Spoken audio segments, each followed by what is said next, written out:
What's your take on American Beauty, Dick? I like the gay stuff. You like the gay Uh, stuff? Also, the I like neighbor. I like the King Me stuff. Um, It's literally and unironically my favorite movie ever made. I oh, think it it's is the best mine. movie. I think it's the best movie ever made. Yeah, I have to watch it again and see how I feel about the underage sex fantasy. That's the thing. First of all, she's a senior in high school. You have no idea how old she is. Oh yeah, so she could be 18. You Second know, of my all, girlfriend taught me. She said, watch every HBO show and anything where there's a teenager. Somebody will always say something about them being 18. Like, oh, yeah, they well, you're have to. 18 now. It's a legal requirement. They Isn't have to that be 18. crazy? Then Yeah. I can't not see it now. Yeah, if they have a sex fantasy, people don't know this. If you don't know, in a media representation, the character that is the object of sexual affection must be 18. If you have an underage sexual character, like the person has to be arrested or murdered or whatever.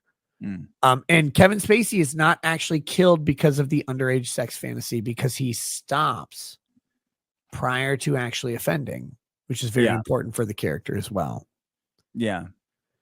I've talked about this a bunch. People are like, wow, he's infatuated with an underage girl. It's like, no, actually, she's Not really. She's not underage, probably. They leave it a little ambiguous, but you get the impression that she could certainly be 18. And second of all, when he goes to do the thing, he stops because he finds out that she's not a virgin. He thought she was a whore. That's the whole purpose, was he was going to fulfill his fantasy. When he found out that the chick was actually just an innocent girl who was a virgin, he's like, holy fuck, what am I doing? And he stops. Yeah. And that, by the way, is what gets him killed. Did you know that? Because he walks outside after that? No, it's because Kevin Spacey indulges every single thing that he has denied himself the entire movie. His entire life, Lester Burnham. Yeah. Denied himself everything. But what happens when he denies her? He stops denying himself. Right. For a year, for an entire year, Lester Barnum says, I'm going to improve me. And he does. And the moment that he goes to improve himself one more time with this like sexual fantasy with whatever, and he stops himself with morality, the one thing he's eschewed the entire time, that's when he dies. Right after that, literally minutes. Oh yeah, okay. It's crazy to think about that. Yeah, that's cool. That's like not a serious man. It's kind of like that too. Yeah. Someone says still creepy. Yes, it is creepy. Like that. It's supposed to be creepy. It's literally, he's lived his entire life as a proper human. Yeah. His entire life. He's 40 something years old.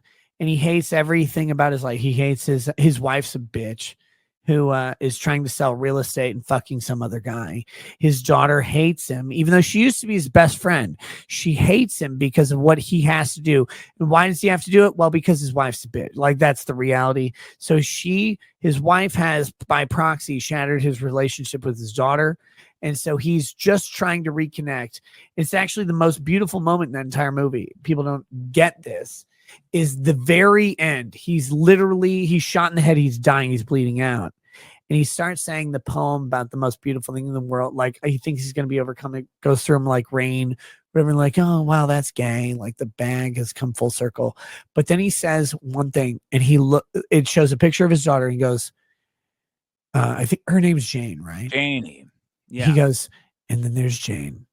And it's this moment where a father who has fucked up his entire, like, he not only, like, he lived the wrong life, he tried to fix it and he fucked it all up and he died. But he knows that for just 1 second, right before he passes, that his daughter's going to be okay because he prepared her for the world to come. And he saw for a moment, right before he died, that she was rejecting him. She was rejecting his wife or whatever. But he's like, well, we transgressed. She's going to be good.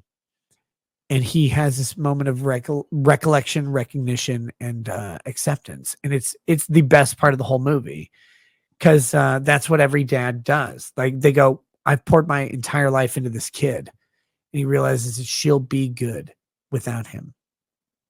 and he sends her off like a boat or whatever.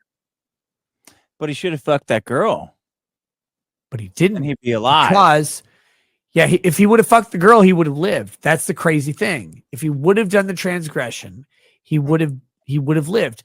But he did the right thing, and because of the right thing, he dies. He fucks it all up. It's weird. She would have loved it though. But life Yeah. punishes you sometimes for doing the right thing, Dick. I know. I get punched every day because I'm always doing the right thing. You've never done the right thing in your life. The The internet told me. The internet told me. Maddox told me you've never done the right thing. And everybody goes like, why is Nick talking about American Beauty again?